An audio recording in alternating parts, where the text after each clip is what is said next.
Con mucho cariño a los estimables televidentes y teleaudientes de este gran canal TVX, que se puede ver en televisión abierta y en el cable Claro en el canal 23, y pueden acceder a él en el canal 28 a través de Tigo Digital.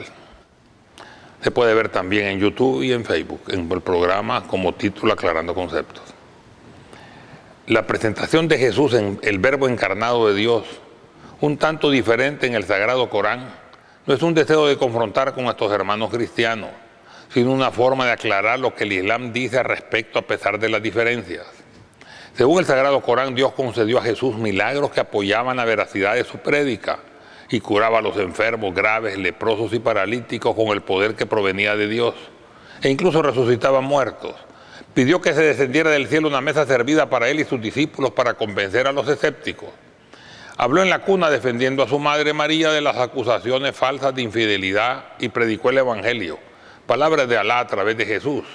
Pero a pesar de esos prodigios no creían en él muchas personas, sobre todo los poderosos. Algunos lo divinizan por su nacimiento sin padre y se olvidan del nacimiento de Adán sin madre y sin padre.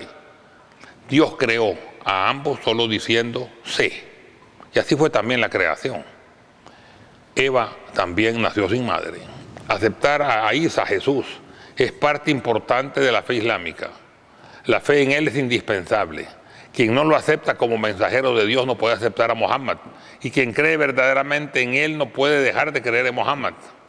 Y Jesús anunció que Mohammed vendría después de Jesús. Y dice el Corán, y cuando Jesús, hijo de María, dijo: oh israelitas, ciertamente soy el apóstol de Dios enviado a vosotros, corroborándoos en cuanto de la Biblia me precedió.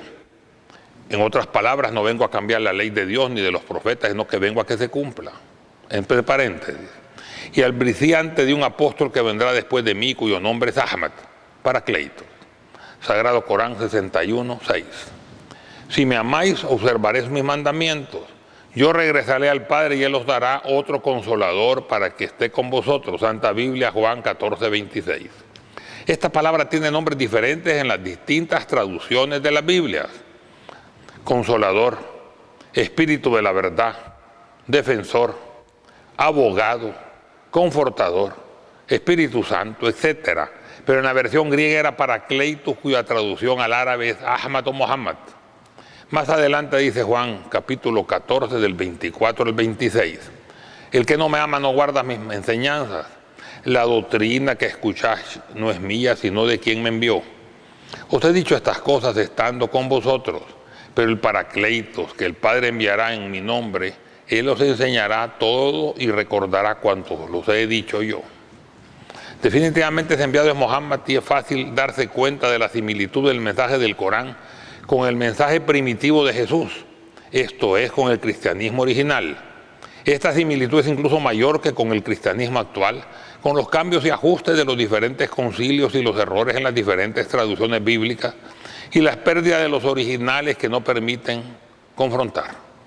Sin embargo, el primer reformador del cristianismo, quien realizó el concilio de Nicea en el 325 después de Cristo, donde se proclamó obligatoriamente que Jesucristo era Dios, consustancial con el Padre, y que no fue concebido, sino que engendrado, no creado de la misma naturaleza del Padre, y luego con el concilio de Constantino II, hijo de Constantino I, quien completó el dogma de la Santísima Trinidad, Dios Padre, Dios Hijo y Dios Espíritu Santo. El Espíritu Santo viene del Padre a través del Hijo. De esta forma el cristianismo se apartó del judaísmo y posteriormente de la doctrina del Islam, que se parecen más con el cristianismo primitivo de Tierra Santa y el resto de países del norte de África y del Medio Oriente, más que con el actual. En el Islam se recuerda repetidamente a Jesús y a su Santa Madre María.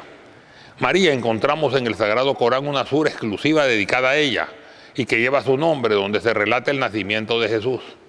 Encontramos asimismo que la tercera sura del libro sagrado lleva el nombre de la familia de Imrán, Joaquín, que era el padre de la Virgen María.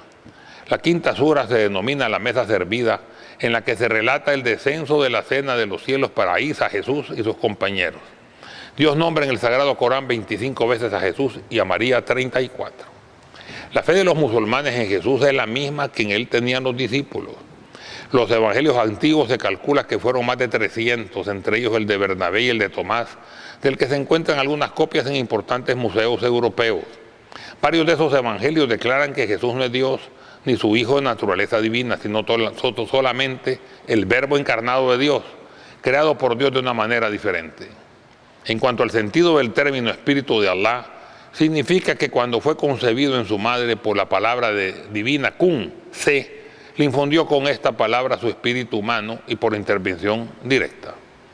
Las autoridades romanas que gobernaban Jerusalén vieron en Jesús un peligro que amenazaba su despotismo e idolatría. Los sacerdotes del templo también confabularon. Los romanos ordenaron que fuera crucificado. Pero según el Corán, Jesús fue salvado y ascendió a los cielos por gracia de Dios y su crucifixión no fue finiquitada. Existen numerosos hadices del profeta Muhammad que confirman la veracidad del retorno de Jesucristo físicamente a la tierra en los últimos tiempos de esta civilización actual para predicar el Tawhid o el Ikhlas, la unicidad de Dios y administrar justicia. Dijo, por ejemplo, el profeta: cuando Dios envía a Jesús, hijo de María, de nuevo, este descenderá junto a un minarete blanco al este de Damasco, Siria, con 2 capas amarillas apoyadas sus manos sobre las alas de 2 ángeles. Él descenderá físicamente y al verlo lo reconoceréis. Es hombre de talla media y sonrosado. Jesús se elevó con cuerpo y alma con seres de luz, ángeles, y volverá físicamente a la tierra tal como se elevó, él mismo. Esto está demostrado ahora físicamente porque el tiempo se reduce con la velocidad. Para nosotros habrán pasado 2000 años aproximadamente, para Jesús escasos minutos o escasas horas. La no muerte de Jesús en la cruz no disminuyó en nada su grandeza ni la omnipotencia de Dios. Para el Islam no es necesaria su muerte porque no aceptamos que con ella limpió nuestros pecados. Nosotros seguimos siendo responsables de nuestros actos. Y la aceptación de Jesús y su mensaje es la enseñanza y el camino para llegar al cielo cumpliendo con los mandatos de Alá, con la ley y los mandamientos. No es una salvación automática con solo creer en Él. Esto último es extremadamente placentero y fácil al extremo, pero contradice el principio coránico e incluso el mandato bíblico que la fe sin obras no vale nada. Jesús es grande, pero Alá, Dios, es más grande todavía.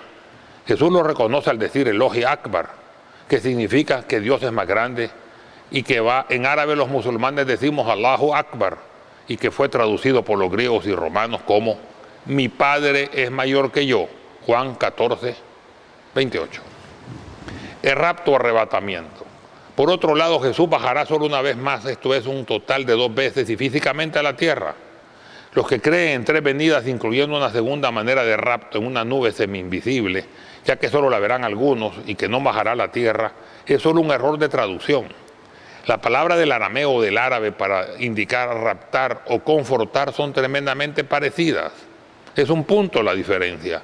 Y de esa forma, los verdaderos creyentes que esperan ser arrebatados antes de la tribulación, por un error de traducción, tan solo serán confortados para soportar con fe y fortaleza las tragedias que a todos nos golpearán irremediablemente, a unos más que a otros. De todas maneras, ¿que acaso no empezó ya la tribulación? Véase el tsunami en Asia y las destrucciones en Nueva Orleans, Haití, Chile, Río de Janeiro, China, Japón, etcétera, y otras tragedias que se multiplicarán en el próximo futuro. De todas maneras, si acaso existiera el arrebatamiento, recordamos a todos los dirigentes religiosos de todas las creencias, que si bien por razón de su cargo tienen el derecho de usufructuar un mayor porcentaje de los beneficios, tienen también el deber ineludible de responder con mayor responsabilidad y vehemencia para toda la comunidad, sobre todo en los tiempos de crisis que se avecinan, siendo incorrecto de ser los primeros en irse al presentarse las dificultades.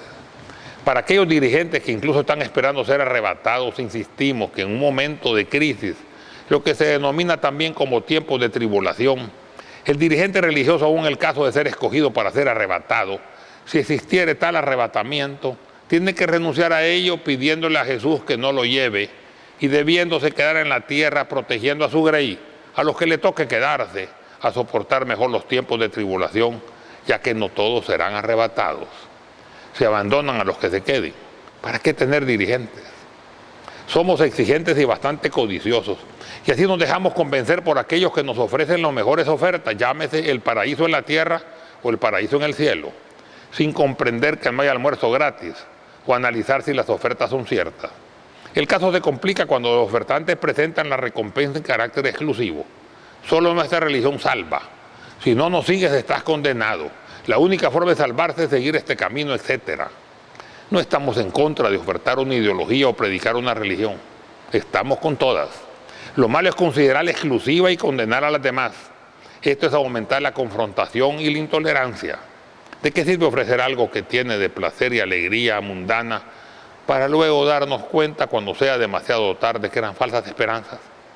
Lo vemos en los grandes ofrecimientos de ganancias económicas inesperadas. Mucha gente las prefiere a las oportunidades razonables para darse cuenta a posteriores que fueron estafados. Al menos en esta vida algo se puede hacer, pero en la otra, si nos equivocamos, estaremos perdidos. Es bueno aclarar que cuando Cristo baje, estará reinando el anticristo, quien gozará de poder, buenos carros, relojes de oro, joyas, diamantes y prosperidad, y bienes en abundancia, y que dirá que es Jesucristo y por consiguiente Dios, y hará milagros y pedirá que lo adoren. El verdadero Jesús bajará en el Oriente Medio, igual como se fue, y será humilde y dirá que tan solo es un enviado de Dios, su siervo y mensajero. Si se enseña que Dios ama el oro, el dinero y la prosperidad, ¿a quién seguiréis? Si la fortuna es exhibida y usada por los dirigentes, ¿a quién os pareceréis? ¿Al Cristo del pollino, del pequeño burrito, o al Cristo del reloj de oro y bienes en abundancia? ¿Al que dice que Dios y ostentará riquezas, o al humilde que vendrá como se fue? ¿Al ostentoso que dirá que Dios y pedirá que se le adore, o al humilde que dirá a Allah que no se haga mi voluntad sino la tuya, y que nos pedirá que se le adore, que no pedirá que se le adore, sino que se adore al Altísimo, a Allah, a Dios, a Jehová, con la misma oración que Él nos enseñó antes? Dios nuestro que estás en los cielos, santificado sea tu nombre. Venga a nosotros tu reino, hágase, Señor, tu voluntad, así en la tierra como en los cielos. El pan nuestro de cada día nos le hoy, y perdona nuestras ofensas, como nosotros perdonamos a los que nos ofenden. Y no nos dejes caer en tentación, mas líbranos de todo mal. Amén.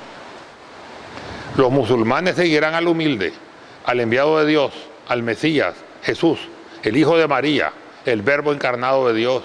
La paz de Dios sea con él y con su madre. El Corán no es sino una amonestación dirigida a todos los mundos, y tened por seguro que pasado un tiempo conoceréis lo que anuncia. Sagrado Corán, capítulo 38, versículos del 87 al 88. Salam aleikum wa rahmatullah wa barakatuhu. Que la paz de Dios, su misericordia y sus bendiciones se derramen sobre toda la humanidad. Amén.